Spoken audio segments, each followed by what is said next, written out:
Appreciate it. Thank you. All the best. Thank you. Elizabeth, what's coming up? Well, coming up, she's not your typical politician. Kevin Corke tells us about a rising star in Congress who's riding high at home in Hawaii and on the Capitol. Kevin? No question about that. Making waves on Capitol Hill and riding a few of them here in Hawaii. That story and more as we continue here on Fox News Channel on a beautiful Saturday in Honolulu.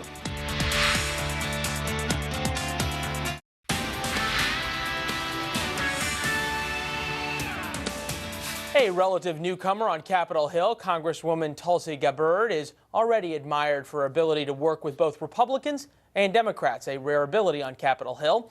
And she also happens to be one of the first female combat veterans to ever serve in the United States Congress. Kevin Corke joins us from Honolulu with her fascinating story. Hi, Kevin.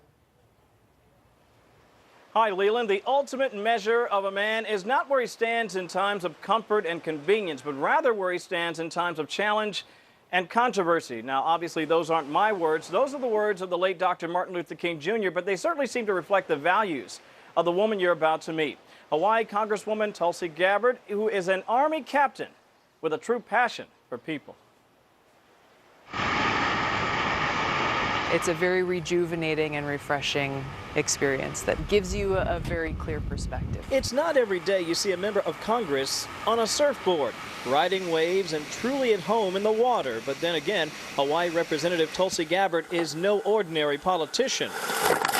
She's arguably one of the most unique in American politics. It is the most special place on the planet. Hawaii may be her special place, but in Washington, Gabbard's already proven herself to be a special kind of politician.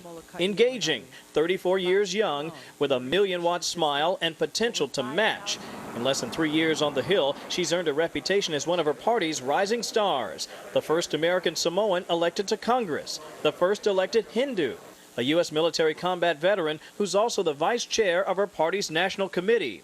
She's made headlines as an outspoken critic of the president, and did I mention she's also a Democrat?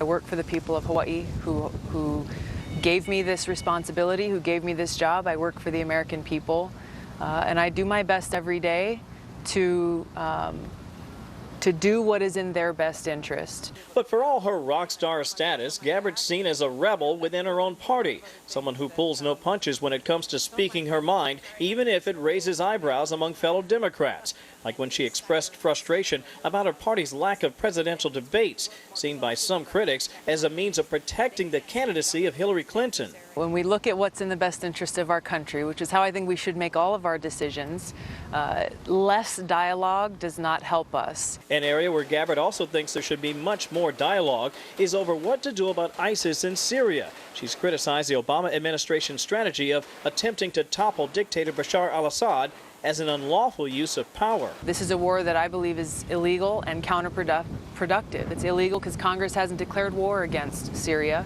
and it's counterproductive because it helps our enemy, ISIS, Al-Qaeda, these other groups, achieve their objective. Worse, with so many competing interests in one war zone, the Army captain warned that an accidental entanglement with the Russians could lead to a nuclear catastrophe. This will kick off a world war and potentially a nuclear war, given the fact that the United States and Russia are the two countries on this planet that are literally minutes away from pushing that button and launching a nuclear bomb. She's even pushed back at Mr. Obama for his failure to speak candidly about Islamic extremism.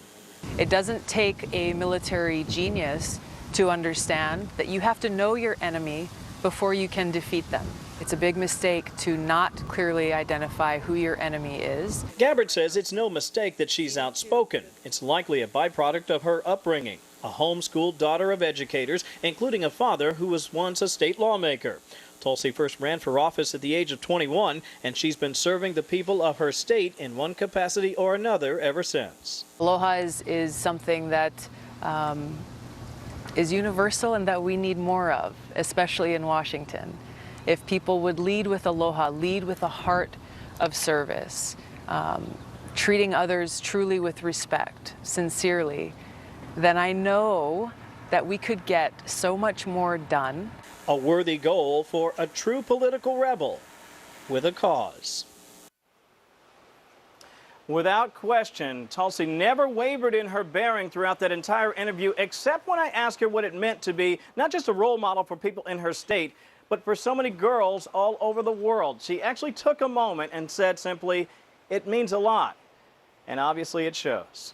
Leland? And a role model Congresswoman Gabbard is in so many ways. Kevin Corke, appreciate that and your hard work with the president on vacation. See you back here in Washington, sir.